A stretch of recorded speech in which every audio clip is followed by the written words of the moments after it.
नमस्कार दोस्तों, आइए जानते हैं आज राजस्थान की बड़ी खबरें। आज की पहली खबर है कि एसएसओ पोर्टल से सिटीजन सर्विस बंद, अब केवल ई मित्र से होगा आवेदन। राज्य सरकार ने प्रदेश के नागरिकों के लिए एसएसओ पोर्टल पर दी जाने वाली सिटीजन सर्विस को पूरी तरह से बंद कर दिया है। इसका मुख्य कारण सिटीजन आईडी का दुरुपयोग और बढ़ते साइबर फ्रॉड की घटनाएं मानी जा रही है। अब राज्य के नागरिकों को सभी सरकारी सेवाओं व योजनाओं के लिए ई मित्र पोर्टल से ही आवेदन करना होगा। राज्य सरकार के अनुसार सिटीजन आईडी का उपयोग कर कई नागरिकों की जानकारी का गलत इस्तेमाल किया जाने लगा है। फर्जी दस्तावेज के आधार पर सरकारी योजनाओं का लाभ उठाने की घटनाएं बढ़ी थीं। ऐसे में साइबर सुरक्षा की दृष्टि से सिटीजन सर्विस को बंद करना आवश्यक हो गया था। सरकार ने अब यह तय किया कि सभी सेवाओं और योजनाओं का आवेदन केवल ई मित्र पोर्टल के माध्यम से ही किया जाएगा।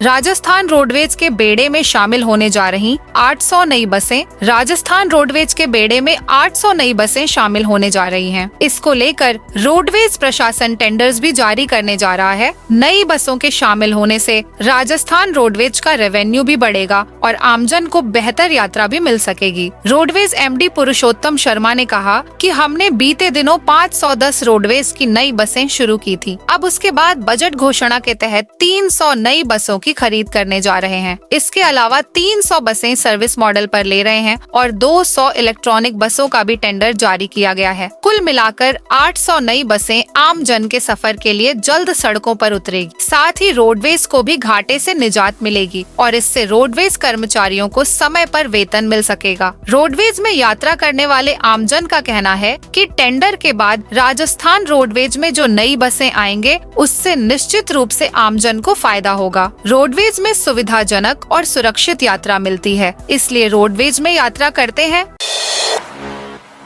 अजमेर एसीबी की बड़ी कार्रवाई। भ्रष्टाचार के खिलाफ अजमेर एसीबी की स्पेशल यूनिट ने सोमवार की देर रात बड़ी कार्रवाई की है। एनडीपीएस एक्ट में आरोपियों को फायदा पहुंचाने के लिए कांस्टेबल के एक करीबी को 45,000 रुपए की रिश्वत लेते हुए गिरफ्तार किया गया है। वहीं इस रिश्वतखोरी के इस केस में शामिल ब्यावर के बदनौर थाना प्रभारी और कांस्टेबल एसीबी कार्रवाई की भनक लगते ही मौके से फरार हो गए। दोनों को एसीबी की टीम तलाश कर रही है। उधर एसीबी की कार्रवाई के बाद ब्यावर एसीपी ने बदनौर थाना प्रभारी और कांस्टेबल को निलंबित कर दिया है।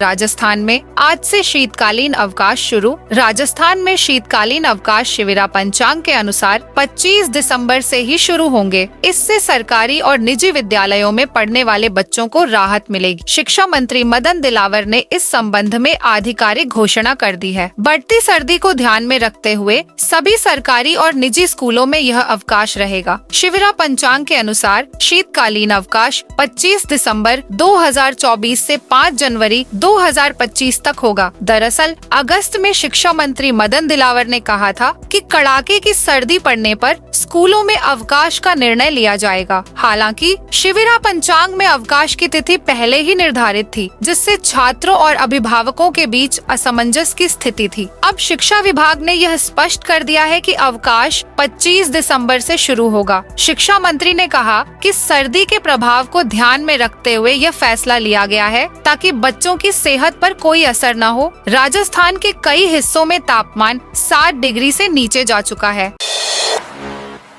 राजस्थान में बोरवेल खुला छोड़ा तो पुलिस करेगी कार्रवाई। राजस्थान के अलग अलग जिलों से बोरवेल हादसों की खबर सामने आती रहती है। अभी बीते दिनों दौसा में एक बच्चा बोरवेल में गिरकर मर गया था। बच्चे को बचाने के लिए 50 घंटे से भी अधिक समय तक रेस्क्यू ऑपरेशन चलाया गया था, लेकिन बच्चे को बचाया नहीं जा सका। दौसा की घटना के बाद वहां के कलेक्टर ने पूरे जिले में खुले पड़े बोरवेल को बंद कराने का आदेश जारी किया था। अभी दौसा के बोरवेल पर सख्ती हो ही रही थी कि कोटपुतली बहरोड जिले से एक और बोरवेल हादसा सामने आ गया। कोटपुतली के सरुंड थाना क्षेत्र में कीरतपुरा गांव में 3 साल की बच्ची चेतना बोरवेल में गिर गई है, जिसे बचाने के प्रयास जारी हैं, लेकिन अभी तक सफलता हाथ नहीं लगी है। प्रदेश के अलग अलग जिलों से आ रही बोरवेल हादसों की खबर के बाद अब पुलिस ने सख्त कदम उठाया है।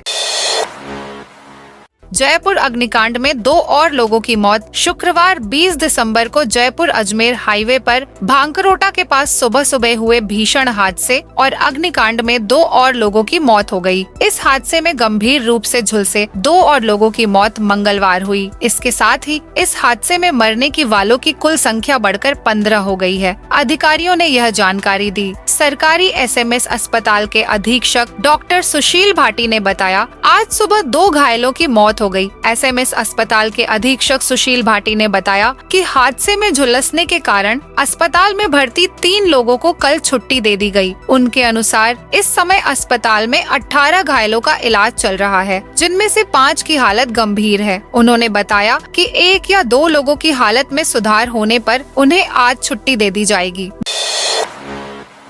बीकानेर के महाराजा गंगा सिंह विश्वविद्यालय में एसीबी की कार्रवाई। राजस्थान में करप्शन के खिलाफ लगातार कार्रवाई जारी है। एंटी करप्शन ब्यूरो को मिल रही शिकायतों पर कार्रवाई करते हुए भ्रष्ट सरकारी अधिकारियों को गिरफ्तार कर रही है। इसी कड़ी में मंगलवार को बीकानेर से एक बड़ी खबर सामने आई। बीकानेर स्थित महाराजा गंगा सिंह विश्वविद्यालय में मंगलवार को एसीबी की टीम ने छापेमारी करते हुए 7 लाख रुपए कैश जब्त किए। साथ ही एक निजी एजेंसी के प्रतिनिधि को हिरासत में लिया। मामले में आगे की कार्रवाई की जा रही है। मिली जानकारी के अनुसार बीकानेर के महाराजा गंगा सिंह विश्वविद्यालय में परीक्षा टेंडर देने के बदले रिश्वत दिया जाने वाला था, लेकिन इसकी भनक एसीबी को लग गई थी। ऐसे में एसीबी के अधिकारियों ने मौके से 7 लाख रुपए की राशि बरामद की है। यह रिश्वत बिजी फर्म द्वारा दी जा रही थी।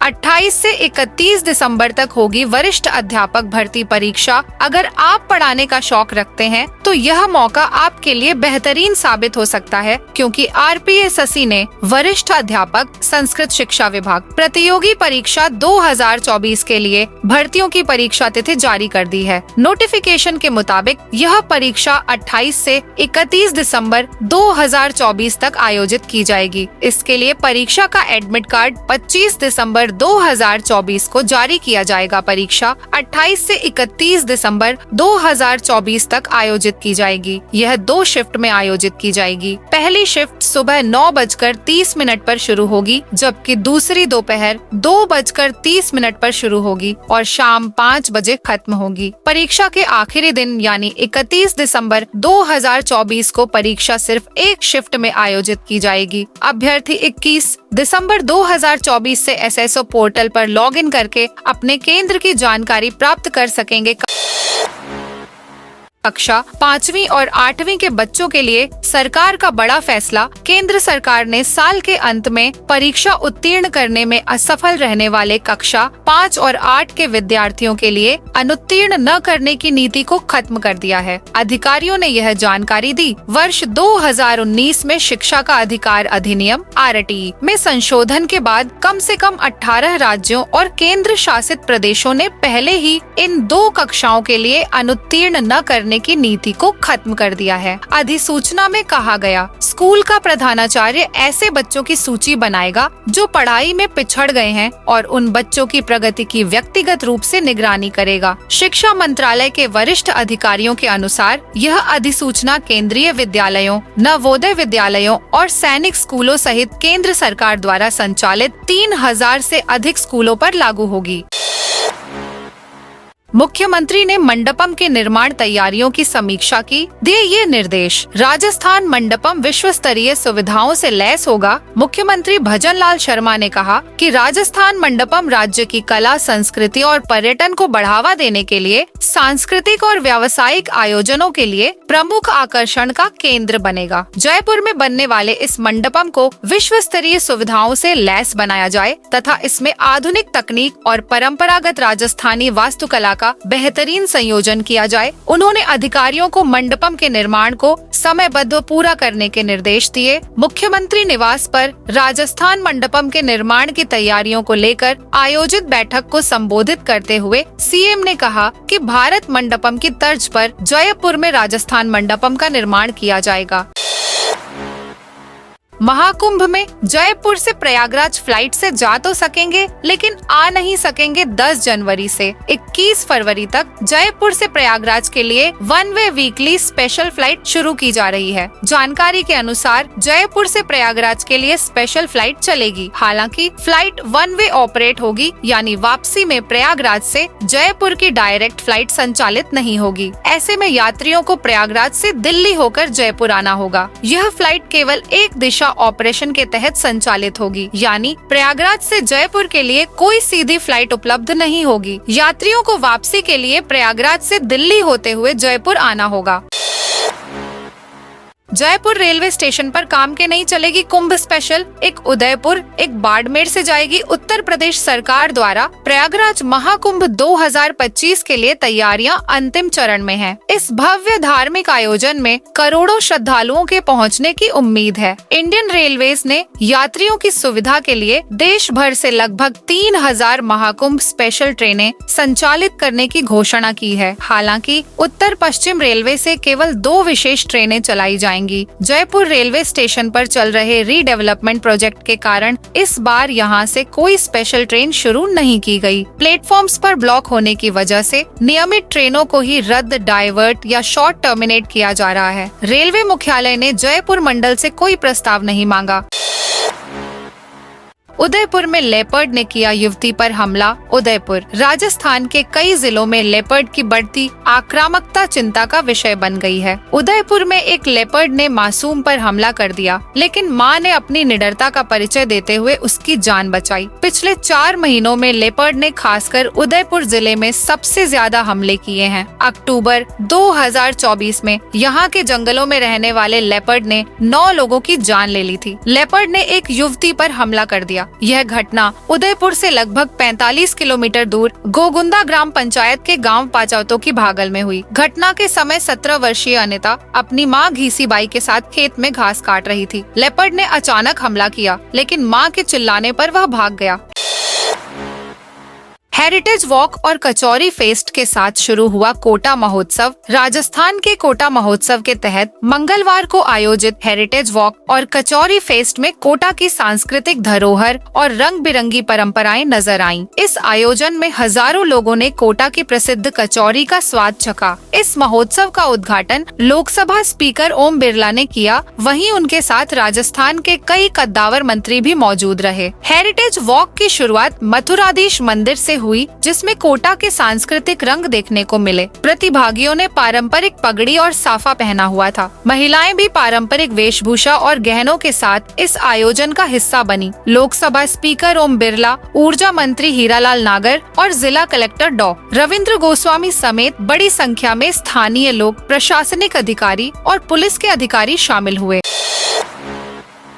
बैडमिंटन स्टार ने उदयपुर में रचाई शादी। भारत की मशहूर बैडमिंटन खिलाड़ी पीवी सिंधु ने शादी कर ली है। यह शादी राजस्थान के उदयपुर के एक लग्जरी रिसोर्ट में संपन्न हुई। सिंधु की शादी की पहली तस्वीरें सोशल मीडिया पर वायरल हो रही हैं। पीवी सिंधु ने बिजनेसमैन वेंकाटा डाटा साई से शादी की। शादी हिंदू रीति रिवाजों के साथ संपन्न हुई। समारोह में केंद्रीय मंत्री गजेंद्र सिंह शेखावत जैसे प्रमुख लोग भी शामिल हुए। उन्होंने सोशल मीडिया पर शादी की तस्वीरें साझा की। इस भव्य शादी का आयोजन उदयपुर के होटल राफल्स में किया गया। शादी में केवल करीबी रिश्तेदार और चुनिंदा मेहमानों को ही आमंत्रित किया गया था। राजस्थान में ठंड का डबल अटैक, बारिश और शीतलहर से बढ़ेगी ठिठुरन। राजस्थान में सर्दी का प्रकोप जारी है और अब मौसम का डबल अटैक राज्य के निवासियों को और अधिक ठिठुरने पर मजबूर करेगा। भारतीय मौसम विभाग IMD ने बारिश और शीतलहर को लेकर अलर्ट जारी किया है। जयपुर मौसम केंद्र ने बीकानेर, श्री गंगानगर, हनुमानगढ़ और चूरू जिलों के लिए बारिश का येलो अलर्ट जारी किया है। इन जिलों में हल्की बारिश होने की संभावना है। 22 दिसंबर की रात से प्रदेश में पहला पश्चिमी विक्षोभ सक्रिय होगा, जिससे 23 और 24 दिसंबर को उत्तर व पश्चिमी राजस्थान के इलाकों में बादल छाए रहेंगे और बूंदाबांदी हो सकती है। 25 दिसंबर से दूसरा पश्चिमी विक्षोभ सक्रिय होने की संभावना है। इसका प्रभाव 25 से 28 दिसंबर तक रहेगा। इस दौरान मेघ गर्जन के साथ हल्की से मध्यम बारिश हो सकती है, जिसे स्थानीय भाषा में मावट कहा जाता है। मावट के कारण न्यूनतम तापमान में और गिरावट आएगी। शेखावाटी अंचल में कुछ स्थानों पर शीतलहर चलने की भी संभावना है। राजगढ़ रेलवे स्टेशन पर होगा लंबी दूरी वाली ट्रेनों का ठहराव। राजस्थान के अलवर जिले के राजगढ़ रेलवे स्टेशन पर जल्द ही लंबी दूरी वाली ट्रेनों का ठहराव होगा। केंद्रीय मंत्री भूपेंद्र यादव ने ऐसे संकेत दिए हैं। दरअसल केंद्रीय मंत्री ने मालाखेड़ा गेट का किया लोकार्पण किया है। इस दौरान उन्होंने कहा कि राजगढ़ के विकास में कमी नहीं रखी जाएगी। केंद्रीय मंत्री भूपेंद्र यादव का राजगढ़ पहुंचने पर सामाजिक और व्यापारिक संगठनों के साथ शीतला माता सेवा समिति ने भव्य स्वागत किया। मंत्री ने स्वागत से गदगद होकर राजगढ़ क्षेत्र के विकास के लिए कंधे से कंधा मिलाकर काम करने का संकल्प लिया। तो दोस्तों, यह थी आज राजस्थान की बड़ी खबरें। आप इस वीडियो को कौन से जिले से देख रहे हैं, उस जिले का नाम जरूर बताइए।